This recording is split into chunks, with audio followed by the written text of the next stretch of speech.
جانا چاہیے. اللہ نے جب کہا ہے کہ بچاؤ تو طریقہ بھی اللہ بتائے ہمیں.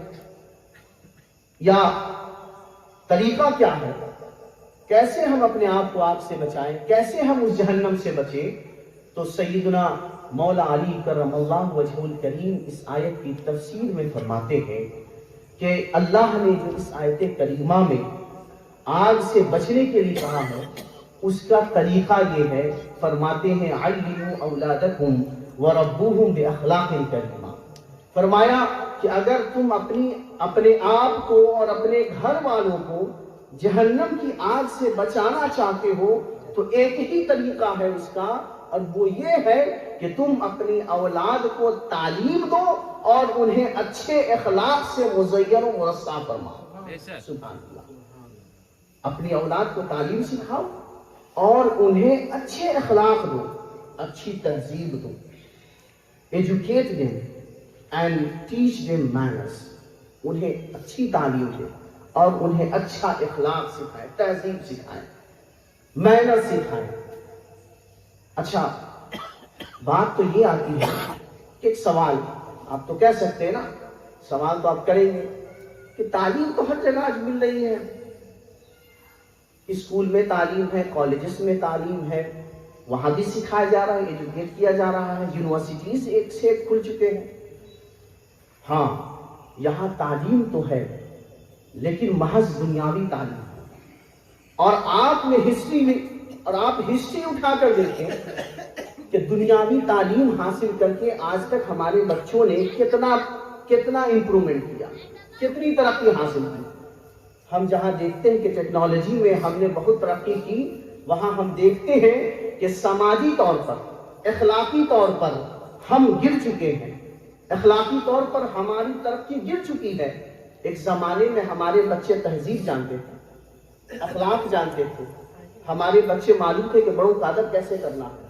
ہمارے بچوں کو معلوم تھا ہمارے بچے کیا کرتے تھے. آپ نے دیکھا ہوگا کہ ہمارے بچوں کے اندر کس طرح کی تہذیب اور تمدن ہوا کرتی تھی.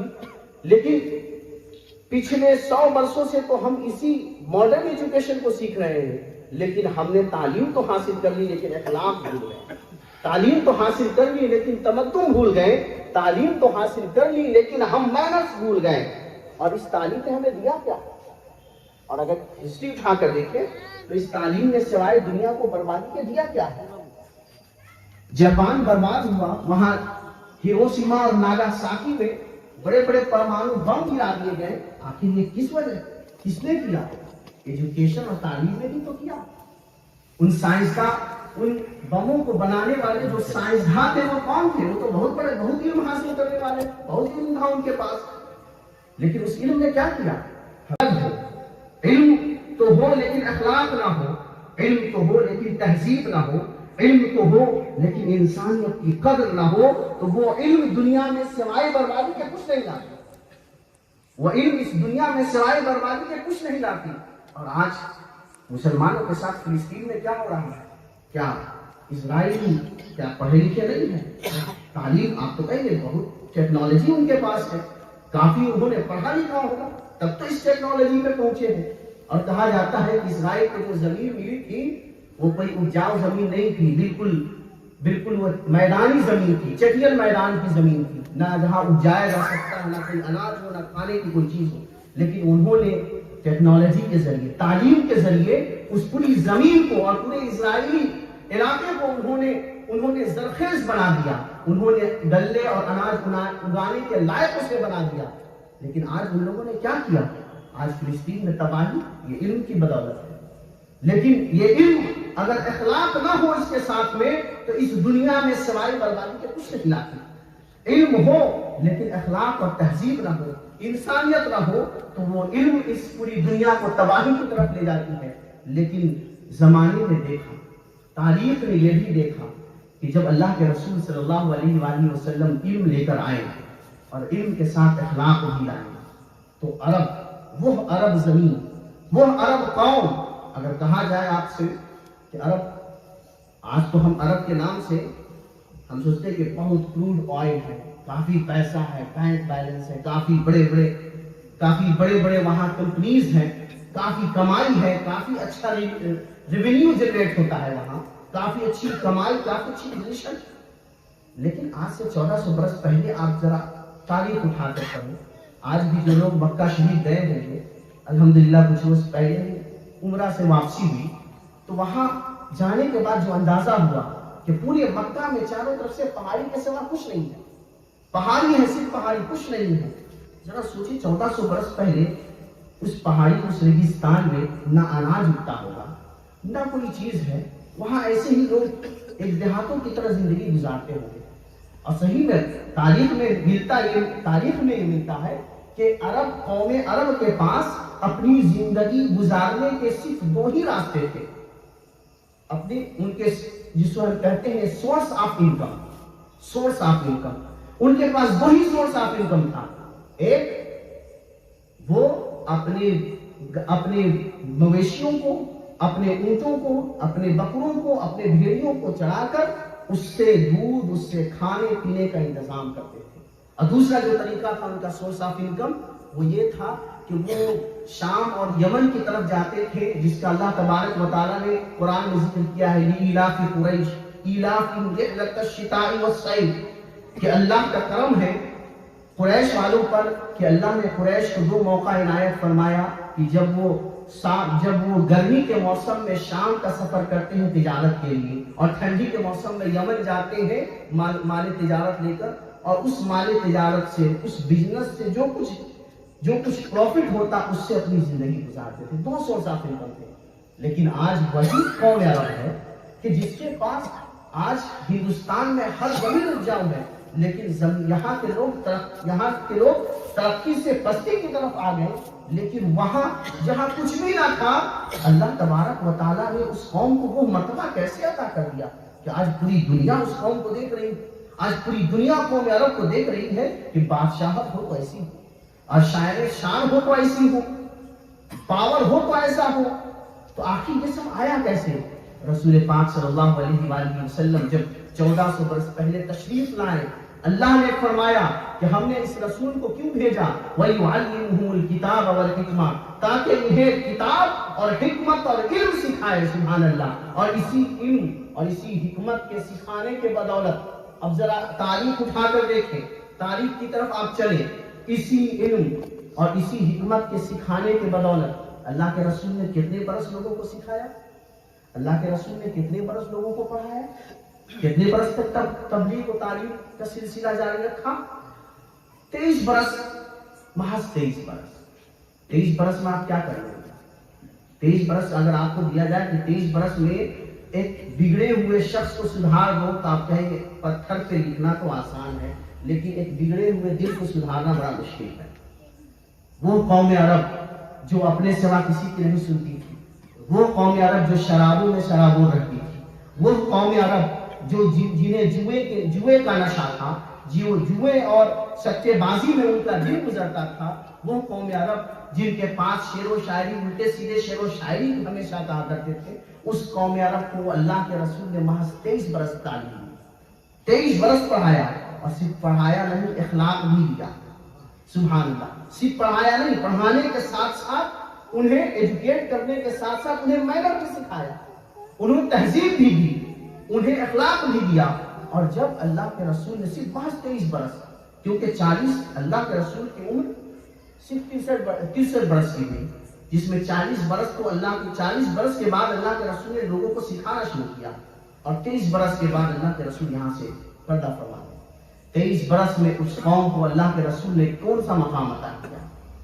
اللہ کے رسول نے صلی اللہ علیہ وآلہ وسلم نے اس قوم عرب کو، جو قوم عرب نہ پڑھنا جانتی تھی، اللہ تبارک و تعالی ارشاد فرماتا ہے کہ لقد انزلنا فیکم رسولا، اللہ تبارک و تعالی ارشاد فرماتا ہے فی الامیین بعثنا فی الامیین، کہ ہم نے اپنے رسول کو نہ پڑھنے نہ لکھنے والے قوم کے درمیان بھیجا. قوم عرب نہ پڑھنا جانتی تھی، نہ لکھنا جانتی تھی. ذرا سوچیں، بیک گراؤنڈ سنیں. وہ قوم عرب نہ پڑھنا جانتی تھی، نہ لکھنا جانتی تھی. ویسے اس قوم عرب کو اللہ کے رسول نے محض 23 برس میں وہ سکھایا، وہ پڑھایا، وہ تہذیب دی، وہ اخلاق دیا. کہ وہ قوم عرب یونان کی، وہ قوم عرب رومن امپائر کو اور پارسین امپائر کو آنکھیں دکھانے لگی. اور یہی تک نہیں، وہ قوم عرب اور وہ رومن سامراج جو کہتے تھے کہ یہ مسلمان ہمیں ہرا پائیں گے، یہ مسلمان ہمارا مقابلہ کر پائیں گے، وہ پارسین امپائر جو کہا کرتا تھا کہ یہ مسلمان کی کیا اوقات ہے کہ جو ہم سے لڑ سکے. لیکن تمام دنیا نے دیکھا کہ جب رومن سامراج سے اس مسلمانوں کا ٹکراؤ ہوا تو لوگوں نے دیکھا کہ اس رومن سامراج کو اپنے گھٹنوں پر اسلام نے جھکا دیا اور وہاں بھی پرچم اسلام لہرایا. یہ بدولت کس کی تھی؟ اسی تعلیم کی جو اللہ کے رسول نے سکھایا تھا، اور وہ وہی اخلاق تھا جس اخلاق کے بنا پر آج اسلام ہے. آج ہم یہاں بھی اللہ کے رسول کا کلمہ پڑھ رہے ہیں اور پڑوسی ملک میں بھی اللہ کے رسول کا کلمہ پڑھا جا رہا ہے. یورپ، امریکہ، فرانس، جتنی بھی دنیا میں کنٹری آپ دیکھیں، تمام کی تمام جگہوں پر اس نبی کا کلمہ پڑھا جا رہا ہے اور وہ پرچم اسلام لہرایا جا رہا ہے. یہ بدولت ہے نبی پاک کی اسی تعلیم کا، اسی اخلاق کا اور اسی تہذیب کا جس کے بنا پر آج ہم شان سے یہ کہتے ہیں لا الہ الا اللہ محمد رسول اللہ. تو تعلیم اور اخلاق، تو تعلیم تو ہم نے، تعلیم آپ کہیں گے کہ تعلیم تو مل رہی ہے، لیکن اخلاق ہمیں دین اسلام، ہمیں یہ تعلیم اسلام سکھاتی ہے. اور اللہ کے رسول صلی اللہ علیہ وآلہ وسلم ارشاد فرماتے ہیں کہ ان اللہ لیرفع بهذا الكتاب اقواما ویخفض به اقواما. یہ وہ کتاب ہے جس کتاب کے ذریعے اللہ تبارک و تعالی ایک قوم کو پستی سے اٹھا کر آسمان پر پہنچا دیتا ہے. سبحان اللہ. اور یہی وہ کتاب ہے جس قوم نے اس کتاب کو چھوڑا اور جس قوم نے اس کتاب کو بالائے طاق رکھا. جیسا کہ آج ہمارے یہاں قرآن ہمارے گھروں کی صرف زینت ہے، طاق پر رکھی ہوئی ہے، لیکن پڑھنا کب ہے؟ کب پڑھا جاتا ہے؟ جب کبھی کسی کا انتقال ہوا تو اسے طاق سے اتار کر اسے جھاڑا جاتا ہے.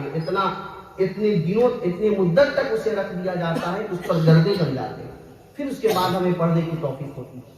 تو اللہ تبارک و تعالی ارشاد فرماتا ہے کہ یہ وہ کتاب ہے جس کتاب کو اگر کسی قوم نے اٹھا لیا، سمجھ لیا، عمل کر لیا تو اللہ تبارک و تعالی اس کی برکت سے اس قوم کو پستی سے اٹھا کر بلندی عطا کرتا ہے.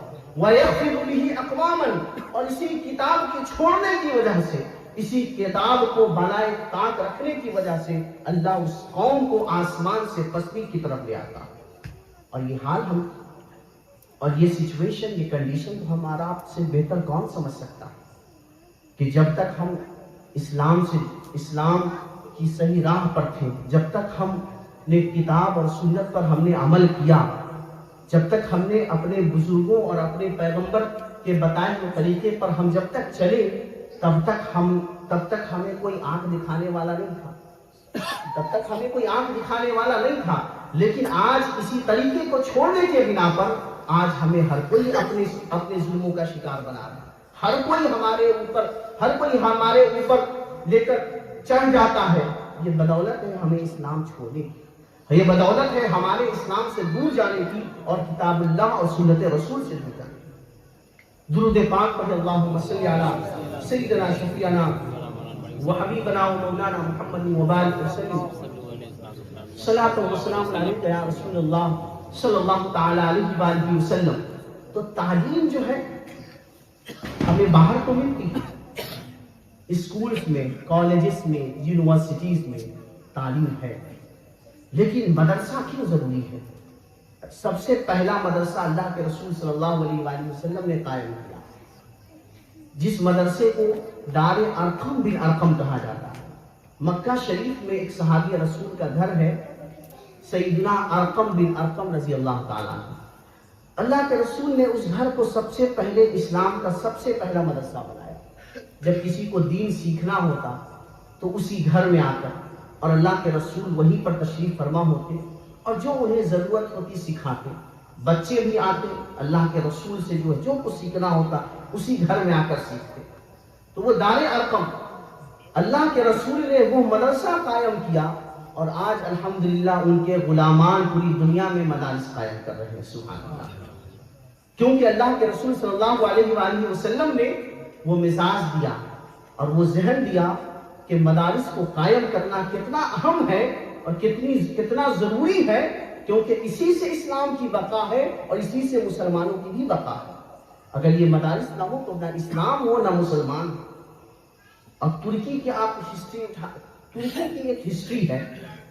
جب میں جامعہ ازہر مصر میں تھا تو وہاں پر ایک ہمارا دوست تھا ترکی کا رہنے والا، تو اس نے مسعود نام تھا، شیخ مسعود ہم اسے کہا کرتے ہیں۔ میں آپ کو اس لیے بتا رہا ہوں کہ دیکھیے جب مدارس ختم ہو جاتے ہیں اور دین تعلیم اسلام جب ختم ہو جاتا ہے تو کیسا وبال آتا ہے، اور کیسے لوگ جو ہے اپنے دین کو بھی بھول جاتے ہیں۔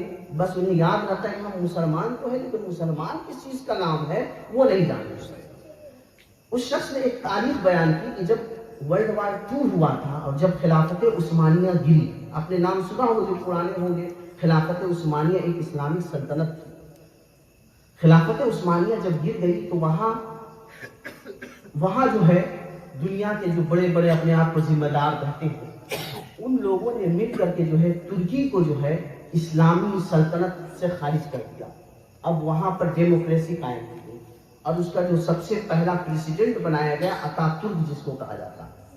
اس نے کیا کیا، اس کی ہسٹری یہ ہے کہ تقریباً اس نے 50 سالوں تک اسلام کو ختم کرنے کے لیے ہر وہ طریقے استعمال کیے، اور اس شیخ مسعود نے مجھ سے ذکر کیا کہ یہاں تک کہ مدارس بین کر دیے ہیں۔ اللہ اکبر۔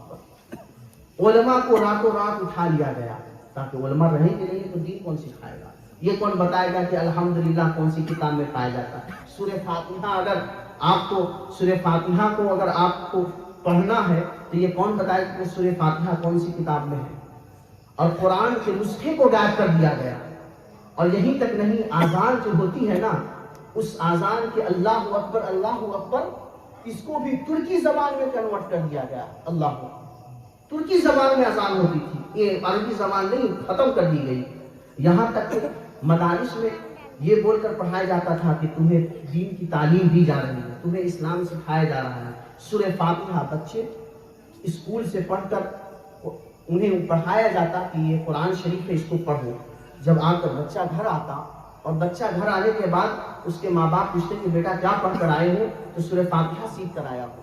تو کہا، ماں باپ کہتے کہ سورہ فاتحہ ذرا ہمیں سناؤ، تو کہتا الحمدللہ ولا الضالین۔ کہ یہ کیا ہے؟ کہ یہی سورہ فاتحہ ہے، ہمارے ٹیچر نے تو یہی سکھایا ہے، الحمد ولا الضالین، یہی سورہ فاتحہ ہے۔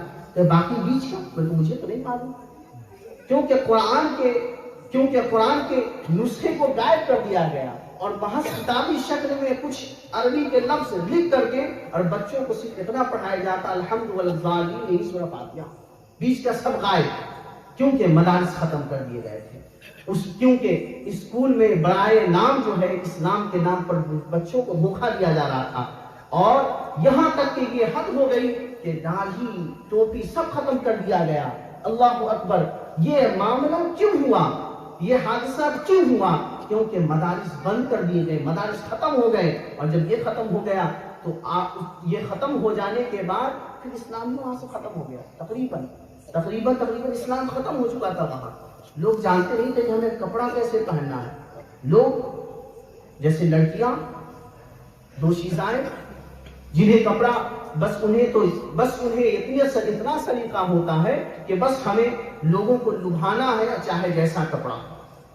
تو یہ وہ تاریخ تھی کہ جب اسلام میں مدارس بند کر دیے گئے تو وہ قوم اور وہ ملک جس ملک نے پوری دنیا میں اسلام کا پرچم لہرایا، وہ ملک تباہ و برباد ہو گیا، وہاں کے مسلمان برباد ہو گئے۔ الحمدللہ یہاں ہندوستان میں بہت سارے مواقع ہیں، اور اسی موقع کو لے کر یہاں پر آپ کے فرزند، آپ کے محلے کے رہنے والے نے ایک مکتب قائم کیا، ایک مدرسہ قائم کیا، تاکہ اس میں اللہ اس کے رسول کی دین کو، اللہ اس کے رسول کی تعلیم کو آگے بڑھایا جائے، اس کو سکھایا جائے، لوگوں کو تعلیم دی جائے، اور بچے جب بڑے ہوں تو کم سے کم قرآن انہیں پڑھنا ہے۔ بچے جب بڑے ہوں تو انہیں کم سے کم اذان معلوم ہو کہ یہ ہمارے اسلام کی نشانی ہے، یہ ہمارے اسلام کی پہچان ہے، یہ مساجد ہے جہاں پر ہمیں عبادت کرنی ہے، یہ مدرسہ ہے جہاں ہمیں اپنے بچوں کو بھیجنا ہے قرآن سکھانے کے لیے۔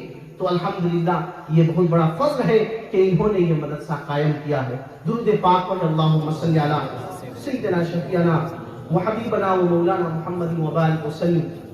صلاۃ و سلام علیک یا رسول اللہ صلی اللہ تعالی علیہ وآلہ وسلم.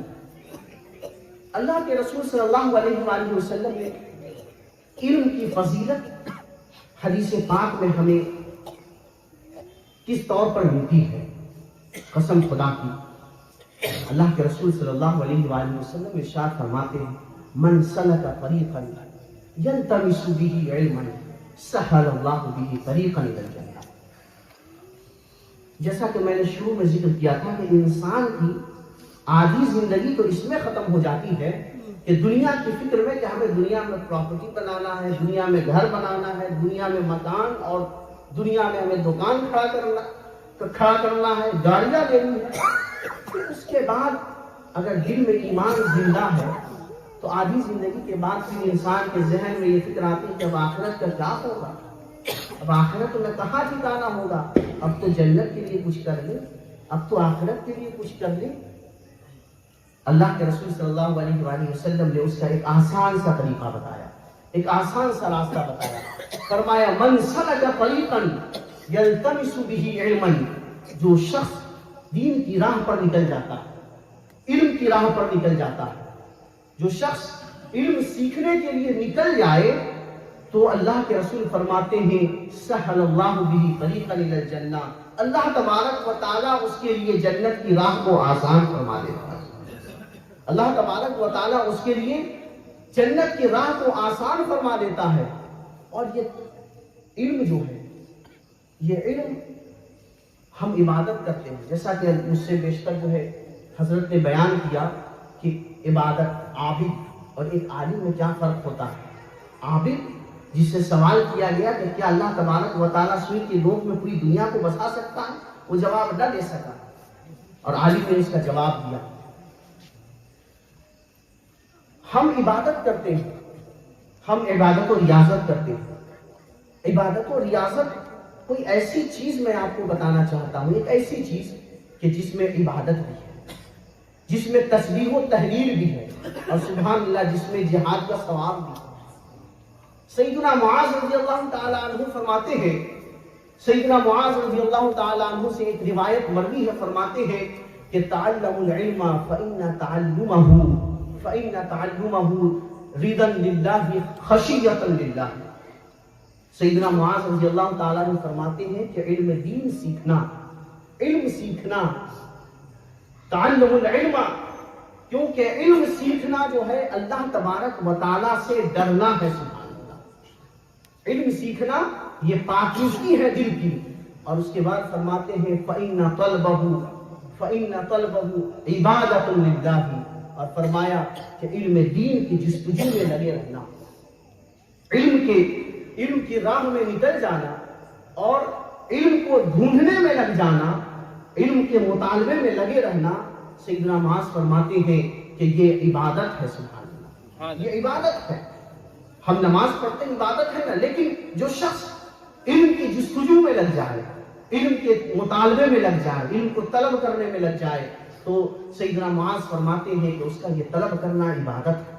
اور پھر فرماتے ہیں وہ مذاکرۃ تسبیح, ہم تسبیح پڑھنے کے لیے کیا کرتے ہیں, ہم تسبیح لیتے ہیں, سبحان اللہ کہتے ہیں, لیکن قسم خدا کی سبحان اللہ, اگر کوئی بچہ, اگر کوئی شخص علم کی باتیں کرے, علم کی باتوں میں لگ جائے, سیدنا معاذ فرماتے ہیں کہ اس کا علم کی باتیں کرنا مسجد میں تسبیح پڑھنے کے برابر ہے. سبحان اللہ, اس کے علم کی باتوں میں لگے رہنا علم مسجد میں بیٹھ کر تسبیح پڑھنے کے برابر ہے.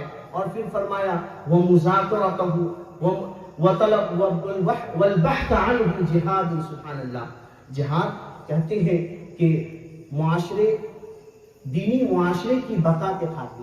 جہاد کے معنی میں جو ہے لوگوں نے جو ہے بہت مس گائیڈ کیا ہے اس معاملے میں, لوگوں نے کہ جہاد کے الگ الگ مطلب بتائیں, ایسے طریقے اور ایسے مطلب بیان کیے جس سے ہر انسان کے ذہن کو خراب کر دیا گیا, اور ایسا ایک وائرس کی طرح مسلمانوں کے ذہن میں ڈال دیا گیا کہ جہاد ایک بہت بری چیز ہے.